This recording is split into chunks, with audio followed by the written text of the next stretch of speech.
My female 25, husband's 30, brother-in-law 33, moved in with us after his divorce a few weeks ago.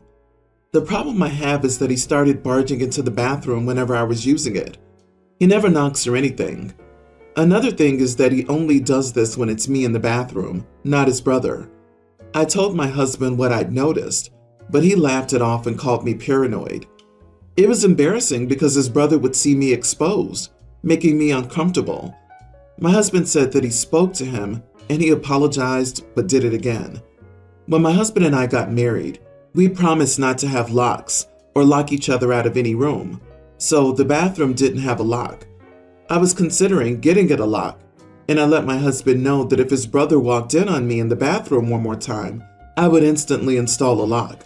He didn't say anything. Well, yesterday, my brother-in-law walked in on me showering. He knew I would be in the shower but barged in anyway, claiming he needed to pee. I had enough. I went out and got a lock and installed it. My husband got home, saw it, and blew up on me, saying that I violated an agreement that I was part of and went against his wishes, being uncomfortable with locks in the house. He demanded I remove it and promised and guaranteed that his brother wouldn't walk in on me again, but I refused. He's been angry about it and is giving the silent treatment. Info: I'm not close with my brother-in-law, my husband is. I don't even talk to him much, and I barely even sat with him at any gathering before he moved in with us. So, am I the idiot for installing a lock?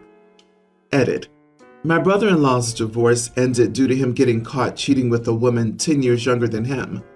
Everyone judged him for it, but my husband was the only one who backed him up and defended him.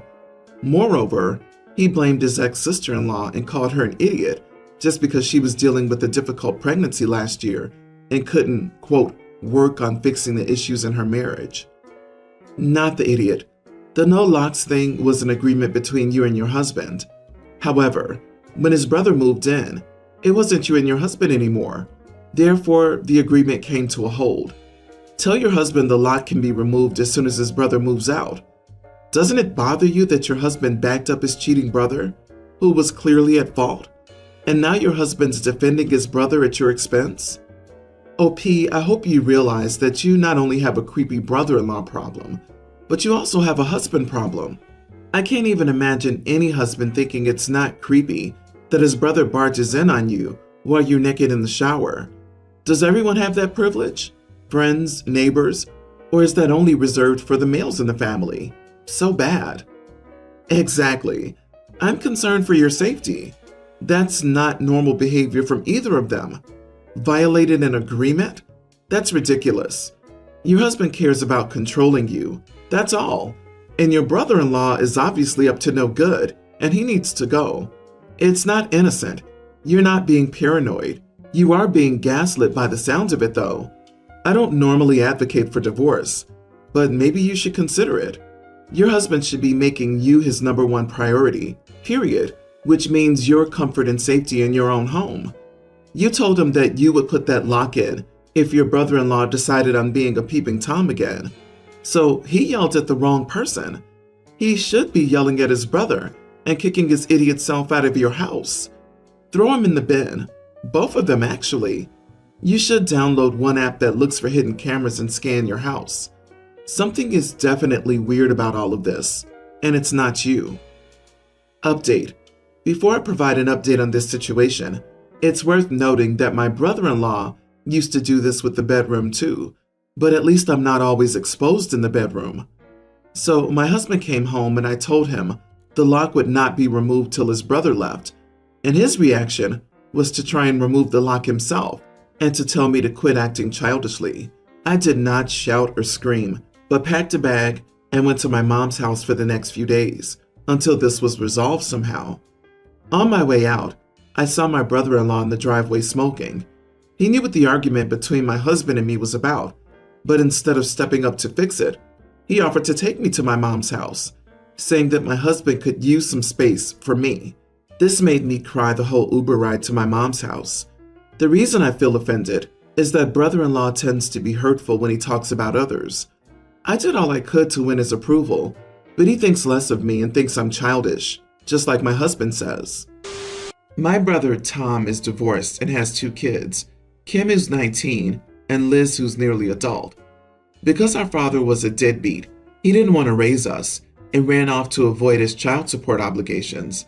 Tom is barely around for his kids, yet expects to be praised and hailed as the world's most fabulous father for providing the bare minimum.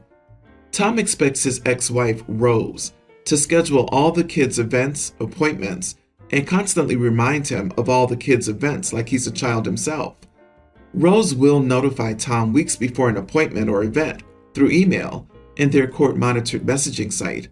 Then she'll send a follow-up reminder the week and the day before the event, including school events, where the school already sends Tom an email. Tom forgets and then blames Rose for being irresponsible, since it, quote, would take 10 seconds for Rose to send me a text. She knows I don't check my email or court-monitored site every day. Tom has reminders set on his phone for Facebook, but he can't be bothered to set up a calendar app. Kim told me that she can count on her hands how many of her events or appointments Tom has ever shown up to. The breaking point for Kim was when Tom forgot about her high school graduation and was instead out drinking with his friends. Kim is at college and has not spoken to Tom since her 18th birthday. Instead of this being a wake-up call for Tom, he again blames Rose and expects to be hailed as the world's greatest father because he financially provides the bare minimum and still is never there for Liz. Tom gets Liz for 10 days a month, and Liz says that Tom is never there and she's just stuck house and dog sitting. Liz said that Tom couldn't remember one of her friends or teachers when she pressed him about it.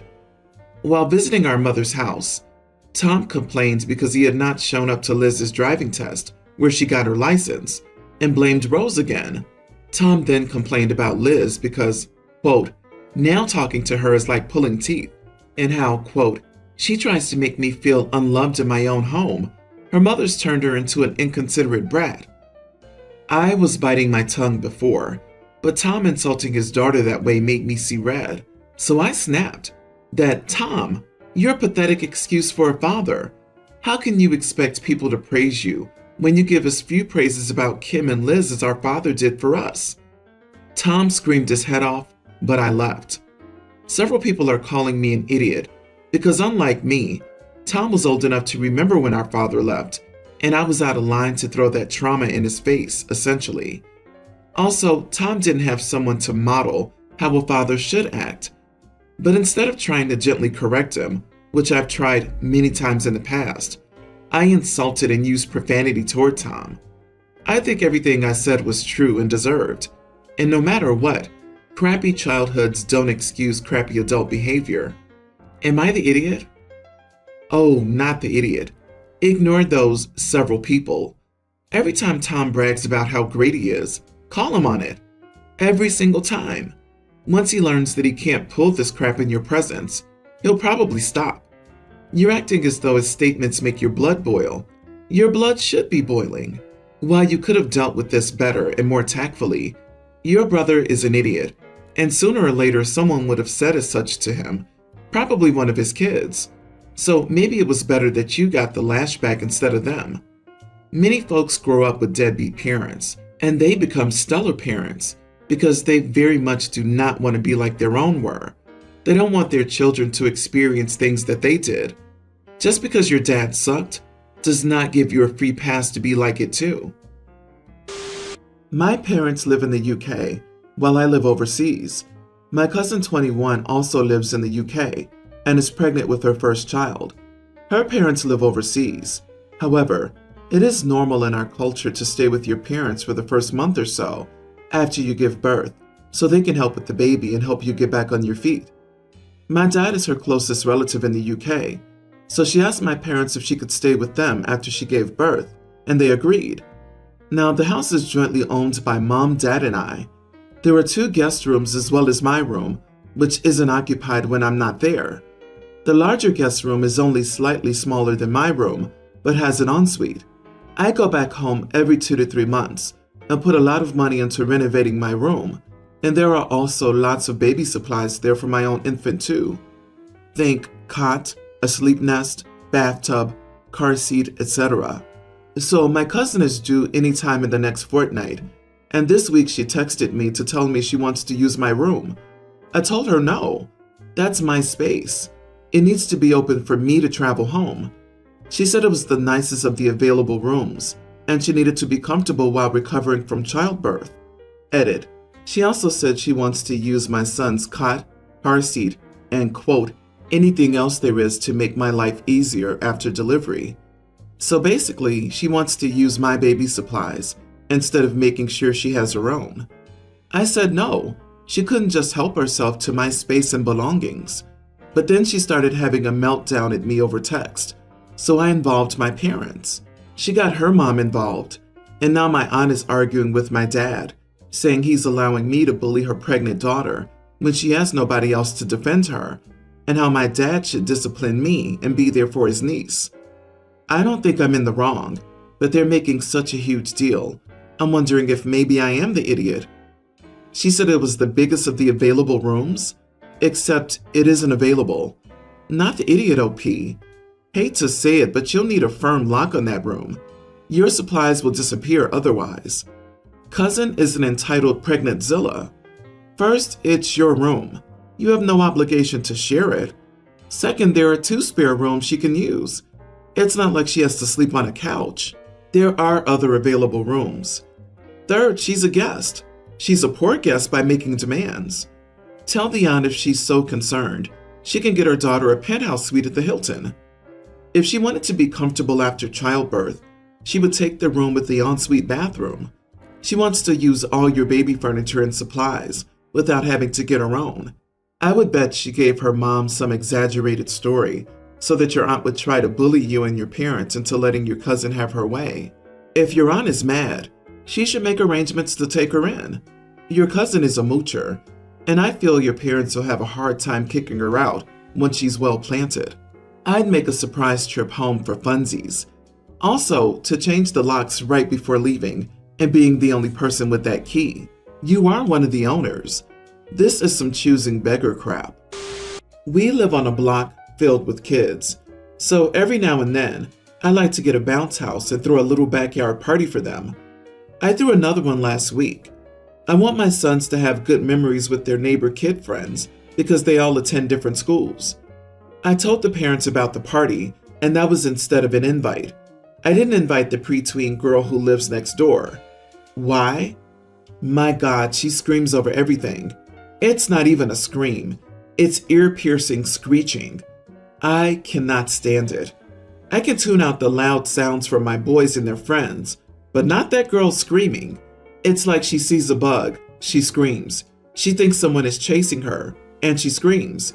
She jumps off a swing, she screams. I'm pretty sure it's for attention, but I can't spend my Saturday listening to it in my backyard. I'd end up yelling at her, and I don't want to do that or come across as an angry dad. Her parents did ask me if something was wrong because she wasn't invited.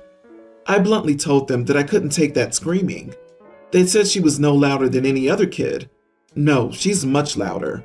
I told them I didn't want to discuss it any further, but if and when she can stop that screaming, I'll be more than happy to invite her to my backyard parties. They were deeply offended.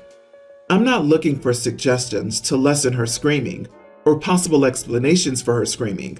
I just don't want to hear it or be around it. So, am I the idiot because I purposely didn't invite a neighbor girl to a party because she screams at everything, and explain that to her parents who were offended? Not the idiot. Her parents are the idiots here. It sucks for the kid, but this may wake mom and dad up to the real-life consequences of not setting behavioral boundaries for their child. Letting kids constantly scream, aside from being inconsiderate to everyone else in earshot, is just bad parenting and unsafe. Her age is 3rd grade for most kids. That's old enough to be taught basic limits, and the reasoning of screaming is for emergencies only. You're free to invite whoever you want to your home and exclude whomever. You didn't try to parent the child. You told the parents when and if she stopped screaming, she could be invited. All kids should be taught that there is a time and a place for behaviors. If at their house there's no volume limit, fine. But it's also as simple as saying that at Mrs. X's house, we have to use our indoor voices at all times. Your party, your guest list. Simple as that. You are the idiot. You invited every single kid but her, so she'll see all the kids there, and she'll know she was the only one not invited. I understand that you don't want to deal with an annoying child, but that's mean. It'd be different if she was a bully or was mean to the other kids, but excluding her because she's loud isn't nice. And again, she literally lives next door. I hope the parents take her away that day, so she won't have to see the other kids having fun and wonder why she isn't allowed to come. I proposed to my girlfriend of 7 years, and I don't think anyone was surprised, but it's still a big deal to us, so we wanted to make a thing about it. So we rented the event room at a fancy restaurant and invited the people most special to us for the big reveal. To keep the nature of the evening secret, we arranged for one-on-one dinners with each attendee. We made sure to pick a day when everyone was free. These were just our best friends and closest family, so we almost managed it. The only person who said she couldn't make it was my mom. She said she was going to a concert that night. We couldn't reschedule, so I decided I would call her when her concert was over and have everyone break the news to her as a group, so she would still be somewhat included. So that's what sort of happened. The dinner started at 8. Everyone got there and were super surprised to see each other. I led them to the room and my girlfriend showed everyone the ring. There were congratulations, food, drinks, and revelry. My mom said her concert ended at 9, so at 9:30 I called her. When she answered, everyone greeted her, and she asked what was going on. I told her. She said she would talk to me later and hung up. She's incredibly upset that I let her miss my engagement party for a concert. She says I should have told her, but that would have ruined the surprise. My mom isn't good at keeping secrets. I'm her only son and she's devastated she missed this once-in-a-lifetime event. Am I the idiot? You are the idiot. I'm sure she would have dropped that concert immediately. It's your mom, for God's sake, not a friend. I get why she's upset. It was more important to you to surprise the rest of your guests than to have your mom there. Really? Dude, the surprise was more important than having your mom there. You could have just said, listen, it's a significant dinner. I need you there. Please come and you'll be happy you did. The worst part of this is that you don't feel remorse or regret for hurting your mom, and you cannot make it up to her. Honestly, keeping things a secret for the surprise factor is overrated. Sure, it's nice to see their immediate reaction for 10 seconds, but the risk is that it leads to unintended consequences where people don't prioritize attending because they didn't realize how big of a deal it was. You had already proposed to your girlfriend, but wanted to throw a surprise engagement party for everyone else. Why? Particularly when you said that this wouldn't be surprising to anyone. You should have told your mother that it was an engagement party. The more I think of it, the whole thing reeks of narcissism. First telling people that you're having dinner with them, and then when those people arrive, telling them that you're throwing yourself your own surprise engagement party, and that they're attending whether they want to or not. Ugh, you're practically screaming, look at me, congratulate me. Aren't you happy for me? Isn't it great that everything is all about me? But ironically, you didn't include the one person at the party who was most likely to feel that exuberant over the engagement.